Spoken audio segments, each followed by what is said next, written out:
I have a car, my Impala, 2013. When the car was a few months old in my possession, it was probably about a year old. I happened to break two of the rims and just destroy two of the tires.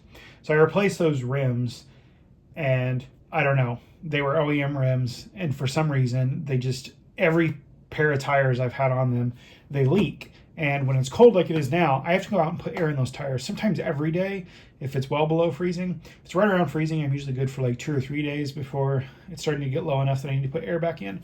So I've tried a lot of these compressors and things, and you know, they all have their shortcomings and everything, but I thought I'd check this one out too because it's also a jump starter. I haven't tried one of those kind. So I've used this a couple of times already. It still says it's at the maximum charge indicator. You know, it's got the bars, and I've put, I think, about 22 PSI into that tire so far, into one, and maybe 7 into the other. One leaks a whole lot more than the other. And yeah, like I'm pretty happy with it so far. And well, I didn't get this on camera. My wife's Scion, I did jump start it with this. The battery was a little bit low. I just needed to start it for a minute to get it running, and it worked great. Then I went ahead and put it on the battery maintainer. I just didn't have, 2 hours to sit around and wait for the battery to slowly charge from that. So I jump started it real quick, and yeah, it worked great for that. You get the air compressor cable, and then you've got your little cables here. I will say, if you have a bigger battery, this might not reach. For that small battery, that's fine. It should on my Impala, looking at the distance of it, but it's nice. It's got an idiot-proof connector, so you're getting it right. If I remember where it's at, it's over here. And then let's see. Yep. There we go. When you plug it in, it turns right on, so you know. Oh, I guess I am down to 3 battery things. But, when you put that on, you can do the jump start thing and all that. We're going to unplug that.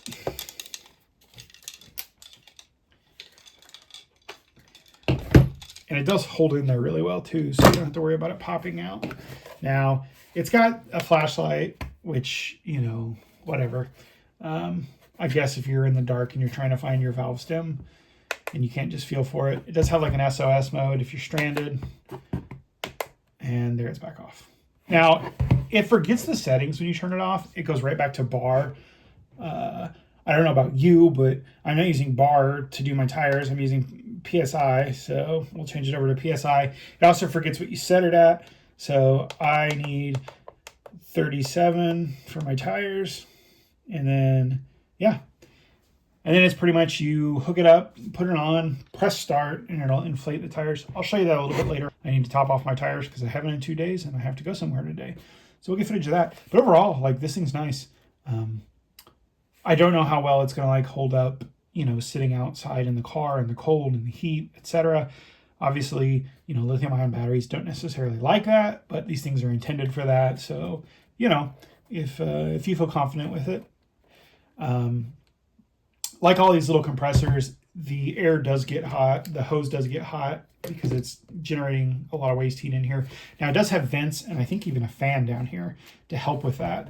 But it did pass some of this into this. So if you use it for an extended period, just be warned, this will be a little warm. It doesn't get as warm as other ones I have, so that's kind of nice. I think it's doing a pretty good job there at cooling. Yes, I left the screen thing on. That's just how I am. I leave them on until they fall off on their own. You can yell at me in the comments about that. But other than that, this thing's great. It does have an output too, so you can use it as a battery bank if you need to. I think it's got a... it's got a 12,000 milliamp hour battery, which is like 44.4 watt hours. So you could charge a little bit of stuff on this. The USB-C does appear to be input only, and I've used it with the cable that it came with, worked fine. I've used it with the cable I used to charge my phone, and it didn't seem to mind it at all. Sometimes this USB-C stuff doesn't like that. It only takes like A to C. This does C to C just fine. So there's a big win there. The other one I have that I've been using a lot only lets me charge with an A to C cable. I hate it. So this is my new go-to. And this is just easier to hold. It's, like a little book. It's kind of nice. But yeah, let's see this thing in action. And I definitely would buy another one of these. Yeah, so here we go. Sorry about the refresh rate. We're at 26 PSI. This needs to be at about 37.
Yeah, so there you go. Took almost exactly 2.5 minutes to do 11 psi. Not bad. Yeah, I recommend this thing.